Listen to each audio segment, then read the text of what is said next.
پیدائش 34 باب۔ اور لیہا کی بیٹی دینا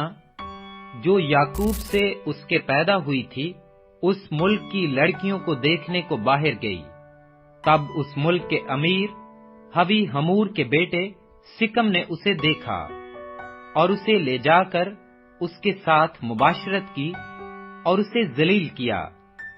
اور اس کا دل یعقوب کی بیٹی دینا سے لگ گیا، اور اس نے اس لڑکی سے عشق میں میٹھی میٹھی باتیں کی۔ اور سکم نے اپنے باپ ہمور سے کہا کہ اس لڑکی کو میرے لیے بیاہ لا دے۔ اور یعقوب کو معلوم ہوا کہ اس نے اس کی بیٹی دینا کو بے حرمت کیا ہے،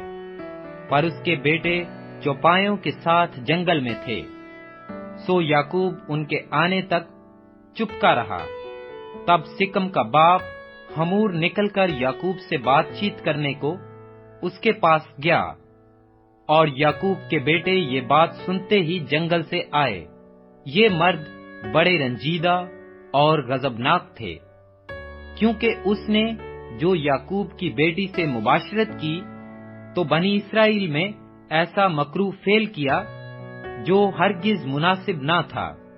تب ہمور ان سے کہنے لگا کہ میرا بیٹا سکم تمہاری بیٹی کو دل سے چاہتا ہے، اسے اس کے ساتھ بیاہ دو، ہم سے سمدھیانہ کر لو، اپنی بیٹیاں ہم کو دو اور ہماری بیٹیاں آپ لو، تو تم ہمارے ساتھ بسے رہو گے، اور یہ ملک تمہارے سامنے ہے، اس میں بود و باش اور تجارت کرنا اور اپنی اپنی جائیدادیں کھڑی کر لینا۔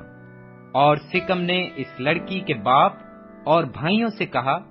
کہ مجھ پر بس تمہارے کرم کی نظر ہو جائے، پھر جو کچھ تم مجھ سے کہو گے میں دوں گا، میں تمہارے کہنے کے مطابق جتنا مہر اور جہیز تم مجھ سے طلب کرو دوں گا، لیکن لڑکی کو مجھ سے بیاہ دو۔ تب یعقوب کے بیٹوں نے اس سبب سے کہ اس نے ان کی بہن دینا کو بے حرمت کیا تھا، رعایا سے سکم اور اس کے باپ ہمور کو جواب دیا، اور کہنے لگے کہ ہم یہ نہیں کر سکتے کہ نامختون مرد کو اپنی بہن دیں، کیونکہ اس میں ہماری بڑی رسوائی ہے، لیکن جیسے ہم ہیں اگر تم ویسے ہی ہو جاؤ کہ تمہارے ہر مرد کا ختنہ کر دیا جائے تو ہم راضی ہو جائیں گے، اور ہم اپنی بیٹیاں تمہیں دیں گے، اور تمہاری بیٹیاں لیں گے اور تمہارے ساتھ رہیں گے، اور ہم سب ایک قوم ہو جائیں گے۔ اور اگر تم ختنہ کرانے کے لیے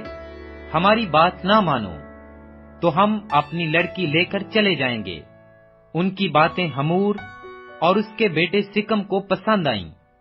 اور اس جوان نے اس کام میں تاخیر نہ کی، کیونکہ اسے یعقوب کی بیٹی کا اشتیاق تھا، اور وہ اپنے باپ کے سارے گھرانے میں سب سے معزز تھا۔ پھر ہمور اور اس کا بیٹا سکم اپنے شہر کے پھاٹک پر گئے اور اپنے شہر کے لوگوں سے یوں گفتگو کرنے لگے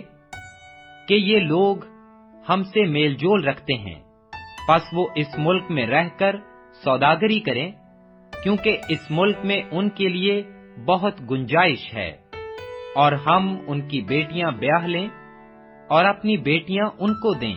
اور وہ بھی ہمارے ساتھ رہنے اور ایک قوم بن جانے کو راضی ہیں، مگر فقط اس شرط پر کہ ہم میں سے ہر مرد کا ختنہ کیا جائے جیسے ان کا ہوا ہے۔ کیا ان کے چوپائے اور مال اور سب جانور ہمارے نہ ہو جائیں گے؟ ہم فقط ان کی مان لیں اور وہ ہمارے ساتھ رہنے لگیں گے۔ تب ان سبوں نے جو اس کے شہر کے پھاٹک سے آیا جایا کرتے تھے، ہمور اور اس کے بیٹے سکم کی بات مانی، اور جتنے اس کے شہر کے پھاٹک سے آمد و رفت کرتے تھے ان میں سے ہر مرد نے ختنہ کرایا۔ اور تیسرے دن جب وہ درد میں مبتلا تھے تو یوں ہوا کہ یعقوب کے بیٹوں میں سے دینا کے 2 بھائی شمون اور لاوی اپنی اپنی تلوار لے کر نگہبان شہر پر آ پڑے اور سب مردوں کو قتل کیا، اور ہمور اور اس کے بیٹے سکم کو بھی تلوار سے قتل کر ڈالا، اور سکم کے گھر سے دینا کو نکال لے گئے، اور یعقوب کے بیٹے مقتولوں پر آئے اور شہر کو لوٹا، اس لیے کہ انہوں نے ان کی بہن کو بے حرمت کیا تھا۔ انہوں نے ان کی بھیڑ بکریاں اور گائے بیل اور گدھے اور جو کچھ شہر اور کھیت میں تھا لے لیا، اور ان کی سب دولت لوٹی، اور ان کے بچوں اور بیویوں کو اسیر کر لیا، اور جو کچھ گھر میں تھا سب لوٹ گھسوٹ کر لے گئے۔ تب یعقوب نے شمعون اور لاوی سے کہا کہ تم نے مجھے کڑھایا، کیونکہ تم نے مجھے اس ملک کے باشندوں یعنی کنانیوں اور فریزیوں میں نفرت انگیز بنا دیا، کیونکہ میرے ساتھ تو تھوڑے ہی آدمی ہیں، سو وہ مل کر میرے مقابلے کو آئیں گے اور مجھے قتل کر دیں گے، اور میں اپنے گھرانے سمیت برباد ہو جاؤں گا۔ انہوں نے کہا، تو کیا اسے مناسب تھا کہ وہ ہماری بہن کے ساتھ کسبی کی طرح برتاؤ کرتا